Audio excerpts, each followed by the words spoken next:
ఇరాన్పై Israel అణ్వస్త్ర ప్రయోగము చేస్తుందా అనే అనుమానాలు నేషనల్ మీడియాలో కథనాలు వస్తున్నాయి. సో ఎందుకు ఈ అనుమానం వస్తుంది? ఇజ్రాయిల్ న్యూక్లియర్ అటాక్ ఎందుకు చేయవచ్చు అనే డౌట్ ఎందుకు వస్తుంది? దీనికి కారణాలు ఏంటంటే ఇజ్రాయిల్ పాలసీలోనే ఏకపక్ష అణ్వస్త్ర దాడికి అవకాశం ఉంది. ఇప్పుడు మన దేశం nuclear no first use agreement కలిగి ఉంది. నాన్ న్యూక్లియర్ స్టేట్స్ పైన మనము అణ్వస్త్రాలు ప్రయోగించమని ప్రకటించాం. అంటే ముందుగా అణ్వస్త్రం భారతదేశం ప్రయోగించదు, అలాగే అణ్వస్త్ర రహిత దేశాలపైన అణ్వస్త్రాలు ప్రయోగించాం. ఇది మన ఇండియన్ న్యూక్లియర్ డాక్ట్రిన్. ఇందుకు భిన్నంగా ఇజ్రాయిల్ న్యూక్లియర్ డాక్ట్రిన్ అణ్వస్త్ర ప్రయోగానికి అవకాశం ఇస్తుంది. అది కూడా ఏకపక్ష అణ్వస్త్ర ప్రయోగం.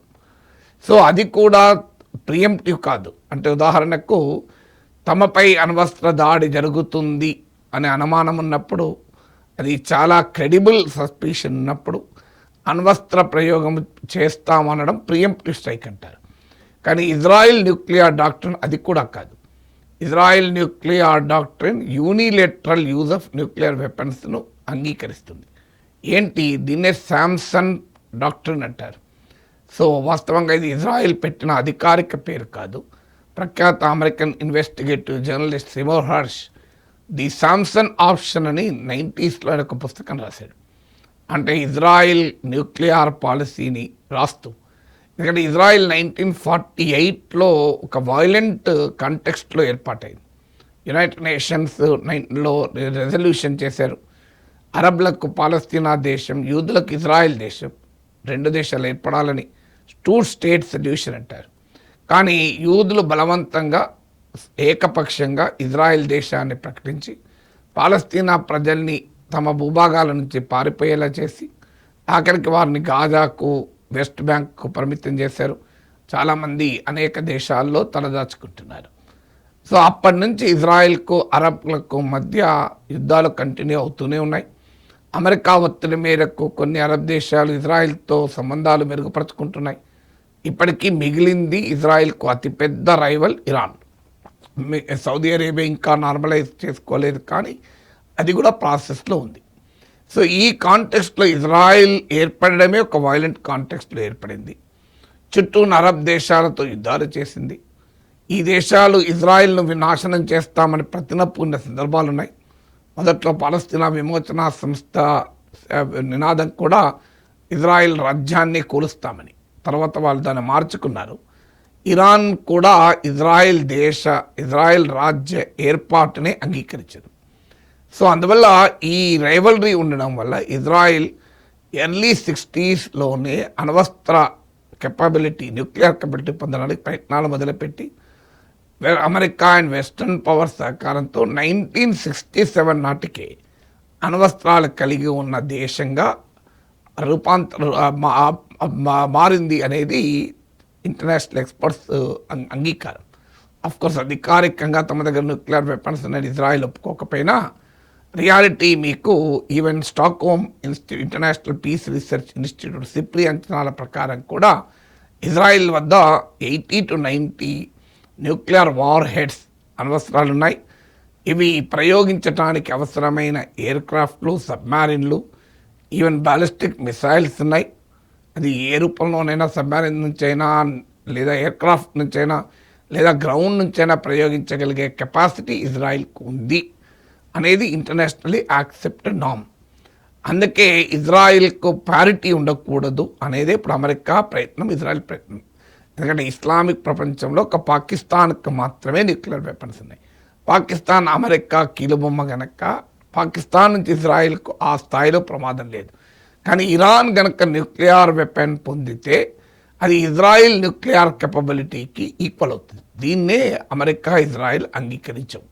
సో అందువల్ల ఈ నేపథ్యంలో చూసినప్పుడు ఇజ్రాయెల్ న్యూక్లియర్ పాలసీ ఏంటంటే శాంసన్ డాక్ట్రిన్ అంటారు. ఎందుకంటే శాంసన్ అనేది యాన్షియంట్ ఇజ్రాయెల్ మిథికల్ ఫిగర్.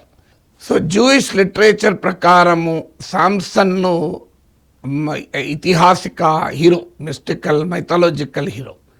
అతన్ని శత్రువులు నిర్బంధించి ఒక ప్లేస్లో పెడితే తనను తాను తప్పించుకో మార్గము లేని పరిస్థితుల్లో శాంసన్ అదొక ఆలయం, యాక్చువల్గా ఆరాధనా స్థలం, దాని స్తంభాలు పేల్చేసి తాను కూడా చనిపోయి తనను నిర్బంధించిన వాళ్ళను కూడా చావుకు కారణమవుతాడు. అందుకే శాంసన్ డాక్టర్ ఏం చెప్తుందంటే, ఇజ్రాయిల్ ఎగ్జిస్టెన్స్కు కనుక ముప్పు వాటిల్లితే ఇజ్రాయిల్ తాను చనిపోతూ తనకు తాను అంతమవుతూ ఇతరులను కూడా అంతము చేసిన శాంసన్ స్ఫూర్తితో అణ్వస్త్ర ప్రయోగానికి వెనుకాడదు అని. అంటే when the existence of Israel is under threat, it does not hesitate to fire nuclear weapons అని.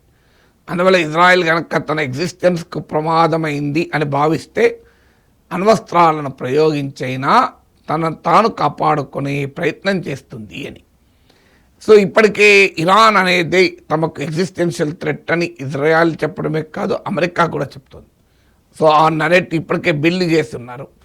సో ఇప్పుడు అందువల్ల మొదటి కారణం ఈ అనుమానం రావటానికి ఇజ్రాయెల్ స్ట్రాటజిక్ థింకింగ్లో, ఇజ్రాయెల్ మిలిటరీ డాక్టరీన్లో క్లియర్గా అణ్వస్త్ర ప్రయోగాన్ని రూల్అవుట్ చేయలే. అది కూడా ఏకపక్ష అణ్వస్త్ర ప్రయోగానికి ఆస్కారం ఇచ్చింది. న్యూక్లియర్ నో ఫస్ట్ యూజ్ లేదు, ముందస్తుగా అణ్వాయుధాలు వాడమని లేదు, ఆఖరికి నాన్ న్యూక్లియర్ స్టేట్స్ అణ్వస్త్రాలు లేని దేశం పైన ప్రయోగించమని సిద్ధాంతము లేదు, ఆఖరికి ప్రియంప్టివ్ స్ట్రైక్ ఎదుటివాడు అణుదాడి చేయబోతుంటే ఆపటానికి దాడి చేస్తామన్నది కూడా ఇజ్రాయెల్ పాలసీ కాదు. ఇజ్రాయెల్ పాలసీ తన ఎగ్జిస్టెన్స్కు ప్రమాదమని భావిస్తే అణ్వస్త్రాలు వాడటానికి వెనకాడను అని. సో అందువల్ల ఇది మొదటి రీజన్ శాంసన్. రెండవది, ఇప్పుడు మరి ఇజ్రాయెల్ ఆ ప్రాబ్లం ఏముంది, ఇజ్రాయెల్కి నిజంగానే ఎగ్జిస్టెన్షియల్ థ్రెట్ ఉందా అంటే, ఇజ్రాయెల్లో అధికారంలో ఉన్నది రైట్ వింగ్ గవర్నమెంట్, అది కూడా ఫార్ రైట్ల ఇన్ఫ్లుయెన్స్తో ఉన్న coalition government. Benjamin Netanyahu is very unpopular prime minister.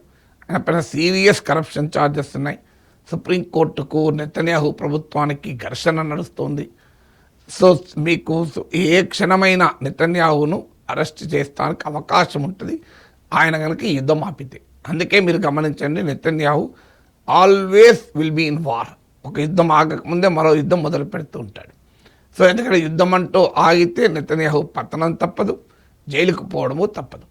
అందువల్ల ఇజ్రాయిల్ ఎగ్జిస్టెన్స్ ప్రమాదంలో పడినప్పుడు న్యూక్లియర్ వెపన్స్ వాడుతానని ఉన్న నీతిని కాస్త నెతన్యాహు ప్రమాదంలో పడినప్పుడు అది ఇజ్రాయిల్కే ప్రమాదంగా చూపెట్టే అవకాశం ఉంది. నెతన్యాహు కానీ, మీకు ట్రంప్ కానీ, ఈవెన్ మోడీ కానీ, ఇలాంటి రైట్ వింగ్ స్ట్రాంగ్ మెన్ కూడా తమను వ్యతిరేకించడం అంటే దేశాన్ని వ్యతిరేకించడంగానే చెప్తారు. ఇక్కడ మన దేశంలో కూడా యాంటీ మోడీ అంటే యాంటీ నేషనలే, మోడీకి ప్రమాదం అంటే దేశానికి ప్రమాదమే. సో అందువల్ల నెతన్యాహు కూడా అదే కోవలకు చెందిన నాయకుడు. అందువల్ల తన ఎగ్జిస్టెన్స్, తన పొలిటికల్ ఎగ్జిస్టెన్స్కున్న ముప్పును కాస్త దేశ ఎగ్జిస్టెన్స్కున్న ముప్పుగా చూపి న్యూక్లియర్ అటాక్ చేసి యుద్ధంలో తాను గెలిచాను అన్న శాశ్వత కీర్తిని పొందడానికి నెతన్యాహు వెనకాడకపోవచ్చు అన్నది ఒక ఆందోళన. ఇవన్నీ still are in the realm of speculation.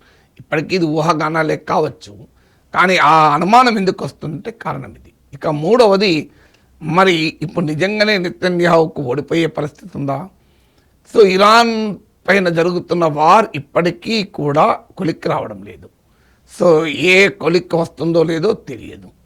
So Trump తాజాగా ఈ యుద్ధం ఆగిపోతుంది అని ప్రకటించాడు. అక్కడేమి ఇరాన్ రిలీజియస్ రెజీమ్ పతనం కాలేదు. ఇరాన్లో ఉన్న ఖమేనీ అంతమైన ఖమేనీ కొడుకే నాయకుడయ్యాడు. కానీ ట్రంప్ ఈలోగా వార్ ఇక అయిపోయింది అన్నాడు. అంటే Trump any moment victory declare చేసుకొని నేను గెలిచాను అని చెప్పి యుద్ధం ఆపచ్చు. గతంలో మీరు గమనిస్తే అమెరికాకు ఇరాన్కు మధ్య చర్చలు జరిగినప్పుడల్లా, డీల్ కుదిరే పరిస్థితి వచ్చినప్పుడల్లా ఇజ్రాయెల్ దాడులు చేసింది. మీకు లేటెస్ట్ కూడా ఈ లేటెస్ట్ రౌండ్ ఆఫ్ ఫిబ్రవరి 28 రోజు మొదలుపెట్టిన యుద్ధం కూడా సరిగ్గా ఒమన్లో చర్చలు జరుగుతున్న సమయంలో పెట్టారు. ఒమన్ ఫారిన్ మినిస్టర్ ప్రకటించాడు కూడా, ఇంకో 24 అవర్స్లో డీల్ కుదిరేది. అమెరికా డిమాండ్లకు ఇరాన్ దాదాపు అంగీకరించింది అని. అంటే ఇజ్రాయెల్ వైఖరి ఎప్పుడు కూడా అమెరికా ఇరాన్ల మధ్య డీల్ కుదరవద్దు. అందువల్ల ఇప్పుడు డీల్ కుదిరే ప్రమాదమే ఉంటే ఇజ్రాయెల్ ఏ రకంగా రియాక్ట్ అవుతుంది అనేది ఒక అనుమానమే. సో ఆ అనుమానం కూడా బలాన్ని చేకూరుస్తుంది న్యూక్లియర్ అటాక్. నాలుగవది, కన్వెన్షనల్ వార్ఫేర్లో ఇప్పటివరకు ఇజ్రాయెల్ భావించింది తాము నిర్మించుకున్న ఐరన్ డోమ్ ఏ డిఫెన్స్ వ్యవస్థ ఇరాన్ కాదు మరే దేశ మిసైల్స్ను కూడా రానివ్వదు, ఛేదిస్తుంది అని భావించింది. కానీ ఈ వార్లో 12 డే లాస్ట్ జూన్ 2025లో జరిగిన 12 డే వార్లోనే మొదటిసారి ఇజ్రాయెల్ పౌరులు రుచి చూశారు. కొన్ని ఇరాన్ మిసైల్స్ ఐరన్ డోమ్ను కూడా తప్పించుకొని లోపలొచ్చి అటాక్ జరిగాయి. కానీ ఈసారి అయితే అంతకన్నా ఎక్కువ అటాక్ జరుగుతుంది. ఇప్పటికే కనీసం కొంతమంది అన్నా చనిపోయి ఉంటారని అంచనా. అయితే ఇజ్రాయెల్లో కంప్లీట్ స్ట్రిక్ట్ సెన్సార్షిప్ ఉంటుంది మీడియా పైన, వార్ రిపోర్టింగ్ పైన. అందుకే ఇజ్రాయెల్కి జరిగిన నష్టం ఎవరమూ ఖచ్చితంగా చెప్పలేము. కానీ సోషల్ మీడియాలో సర్క్యులేట్ అవుతున్న వీడియోలు ఫోటోలు చూస్తుంటే భారీగా నష్టమైతే జరిగి ఉంటుంది అని అంచనా. సో ఇలా ఇంటర్నేషనల్ ఎక్స్పర్ట్స్ అందరూ ఒప్పుకునేది ఇరాన్ మిసైల్స్ ఈ ఐరన్ డోమ్ను ఛేదించుకొని వెళ్ళాయని. ఈ వార్ మొదలైనప్పుడు only 10% of Iranian missiles iron డోమ్ను ఛేదించుకొని ఇజ్రాయెల్ పైన అటాక్ చేసాయని. ఇప్పుడైతే అది 20 to 25% వరకు కూడా పెరిగాయని. ఇప్పుడు ఇరాన్ తాజాగా ప్రకటించింది ఇప్పటి వరకు మేము వాడిన మిసైల్స్ ఓల్డ్ జనరేషన్, ఇక న్యూ జనరేషన్ మిసైల్స్ వాడబోతున్నామని ప్రకటించారు. అవి ఎంత పవర్ఫుల్లో మనకు తెలియదు. కానీ ఇరాన్ చెప్పేది శత్రువు బెంబేలెత్తిపోతాడంటూ బెదిరిస్తున్నాయి. ఇక అమెరికా ఇజ్రాయెల్ భావించిందంటే యుద్ధం మొదలు పెడితే మొదటి రోజే ఖమేనీని లేపేశాం కనుక త్వరగానే ఈ రెజీమ్ పడిపోతుంది, ఇరాన్ న్యూక్లియర్ కెపబిలిటీ మిసైల్ కెపబిలిటీని కంప్లీట్గా ధ్వంసం చేయవచ్చని అనుకున్నాయి. కానీ ఇప్పటి వరకు ఇరాన్ మిలిటరీ కెపబిలిటీ పూర్తిగా ధ్వంసం కాలేదు, కొంత దెబ్బతిన్నా కూడా. ఇరాన్ చాలా ఏళ్ళుగా ఈ యుద్ధాన్ని ఎక్స్పెక్ట్ చేస్తుంది. It is not surprise for Iran. మనకే సర్ప్రైజ్ కాదు, ఇరాన్ సర్ప్రైజా. సో ఇప్పటికే దేశం విస్తారమైన ప్రాంతం, కొండలు గుట్టలు అడవులతో ఉన్న ప్రాంతం. సో ఈ మిసైల్స్ను అండర్ గ్రౌండ్లో దాచిపెట్టారు అని, అంటే మిసైల్ లాంచ్ సైట్స్ను ఇరాన్ అండర్ గ్రౌండ్లో నిర్మించింది అని. అందువల్ల ఆ మిసైల్ లాంచ్ సైట్స్ ఎక్కడున్నాయో ఎవరికీ తెలియదు. సడన్గా భూమిని ఛేదించుకొని పెద్ద ఎత్తున మట్టిని ధూళిని వెదజల్లుతూ మిసైల్ ఆ భూమి పొరల్ని చీల్చుకుంటూ వచ్చి శత్రువు పైన దాడి చేసేంత వరకు ఆ ప్రాంతంలో మిసైల్ లాంచ్ సెంటర్ ఉన్నది అండర్ గ్రౌండ్లోనే ఎవరికీ తెలియదు. అలా కొన్ని వేల బంకర్లను, కొన్ని వేల మిసైల్ లాంచ్ సెంటర్స్ను అండర్ గ్రౌండ్లో నియమించారన్నది, అండర్ గ్రౌండ్లో ముందుగానే ఏర్పాటు చేశారన్నది ప్రపంచవ్యాప్తంగా మిలిటరీ ఎక్స్పర్ట్ చెప్తున్న అంచనా. అలాగే ఇరాన్ తన మిసైల్ కెపబిలిటీనే కాదు న్యూక్లియర్ కెపబిలిటీని కూడా శత్రు దుర్భేద్యమైన అండర్ గ్రౌండ్ బంకర్లలో దాచారు. అందుకే ఇప్పటికీ కూడా నాశనం చేయలేకపోతున్నారని. సో అందువల్ల రెజీమ్ చేంజ్ పతనం కాలేదు, మిసైల్ కెపబిలిటీ నాశనం కాలేదు, న్యూక్లియర్ కెపబిలిటీ కూడా ఇప్పటికీ నష్టం కాలేదు. 11-12 రోజులు అయిపోయింది. ఈ వారు ఇంకెన్ని రోజులు నడుస్తుందో తెలియదు. ఈలోగా Trump is running out of patience. ఎందుకంటే వరల్డ్ ఆయిల్ ప్రైసెస్ $100 దాటిపోయింది. సో మీకు దుబాయ్ లాంటి బిజినెస్ సెంటర్స్ ఎఫెక్ట్ అయ్యాయి. అమెరికాలో ప్రజలు వ్యతిరేకిస్తున్నారు ఈ దాడిని. ఇజ్రాయిల్లో కూడా పెద్ద ఎత్తున వ్యతిరేకత పెరుగుతుంది. ఓన్లీ లేటెస్ట్ పోల్ చెప్పేది ఓన్లీ 27% మాత్రమే ఈ వార్ను సమర్థిస్తున్నారని ఆ ఇజ్రాయెల్ పౌరులు. సో అందువల్ల అమెరికాలో, ఇజ్రాయెల్లోనే కాదు అమెరికాలో కూడా భారీగా వ్యతిరేకత మొదలవుతుంది. దీని జియో ఎకనామిక్ కాస్ట్ పెరిగిపోతున్నాయి. స్ట్రెయిట్ ఆఫ్ హార్మూజ్ మూసివేయడం ద్వారా ఈవెన్ $200 పెరుగుతుందని ఇరాన్ హెచ్చరించింది. ఇవన్నీ చూస్తుంటే ట్రంప్ ఎనీ మూమెంట్ డిక్లేర్ చేసుకొని వెళ్ళిపోతే, గెలిచామని చెప్పి ప్రకటించుకొని వెళ్ళిపోతే Israel will be the biggest loser. అమెరికాకు పెద్దలు లాస్ ఏమీ లేదు, వాడు వెళ్ళిపోతాడు. కానీ బిగ్గెస్ట్ లూజర్ అయినా బిగ్గెస్ట్ గెయినర్ అయినా ఇజ్రాయలే. ఇరాన్ వార్ లాజికల్ ఎండ్కి వస్తే దానివల్ల లాభపడేదైనా నష్టపోయేదైనా ఇజ్రాయలే. అందువల్ల ఇజ్రాయెల్లో అందులో రైట్ వింగ్ నెతన్యాహు రెజీమ్ ఉన్న క్యారెక్టర్ నష్టాన్ని ఎట్టి పరిస్థితుల్లో అంగీకరించరు. నష్టం అంటూ పరిస్థితి వస్తే ఎలాంటి ఉన్మాద చర్యకైనా వెనకాడరండి. ఇప్పుడు గాజాలో ప్రపంచమంతా నిరసించిన 75,000 మందిని చంపేశారు కదా, చిన్నపిల్లలతో సహా. ప్రపంచమంతా నిరసించిన ఇంటర్నేషనల్ క్రిమినల్ కోర్టు వార్ క్రిమినల్గా నెతన్యాహును డిక్లేర్ చేసినా కూడా there is absolutely no regret. So ఇంతవరకు నో రిగ్రెట్. అందువల్ల అంతగా ఉన్మాదం ఎక్కి ఉంటారు. సో తమ శత్రువులను అంతం చేయాలని. ఈ నేపథ్యం అంతా చూసినప్పుడు who knows Iran May exercise this nuclear option. Already Iran దాడుల నుంచి కాపాడుకోవటానికి తమ అణ్వాయుధాలని సబ్మెరీన్స్లో తరలించిందని కూడా వార్తలు వస్తున్నాయి. ఏం జరుగుతుందో ఎవరికి తెలియదు. న్యూక్లియర్ ఆప్షన్ ఎక్సర్సైజ్ చేయడం అనేది మామూలు విషయం కాదు. కానీ నెతన్యాహు లాంటి నాయకులు, ఇజ్రాయిల్ లాంటి దేశాలు అందులో ఏకపక్ష అణ్వస్త్ర దాడికి సిద్ధాంతరీత్యా విధానపరంగానే అంగీకరించే దేశం ఇజ్రాయిల్ అయినప్పుడు ఈ పాసిబిలిటీని ఎవరు ఆపగలరు అనేది క్వశ్చన్. ఏమైనా రష్యా, చైనా గట్టిగా ఎంటర్ అయి ఏ దాడినైనా మేము అంగీకరిస్తాం, కానీ అణుదాడి అంటూ జరిగితే అంగీకరించే ప్రసక్తే లేదు, ఆ దశ వస్తే అని రష్యా, చైనా కనుక అంటే. ఎందుకంటే రష్యా, చైనా ఎంటర్ అయితే ఇది ఒక థర్డ్ వరల్డ్ వార్ అవుతుంది. ఎందుకంటే సెకండ్ వరల్డ్ వార్ కూడా ఇలాగే రీజనల్ వార్స్ మొదలై తర్వాత ఆ రీజనల్ వార్స్ ముగియకపోతే సెకండ్ వరల్డ్ వార్ దారితీసింది. ఎప్పుడు రష్యా, చైనా కనుక ఇరాన్ తరఫున యుద్ధానికి దిగితే అది రీజనల్ వార్గా ఉండదు, అది వరల్డ్ వార్గా మారుతుంది అన్లెస్ ఆపితే తప్ప. అందువల్ల ఆ దశ రాకుండా ఉంటుందా అనే అనుమానాలు వ్యక్తమవుతున్నాయి.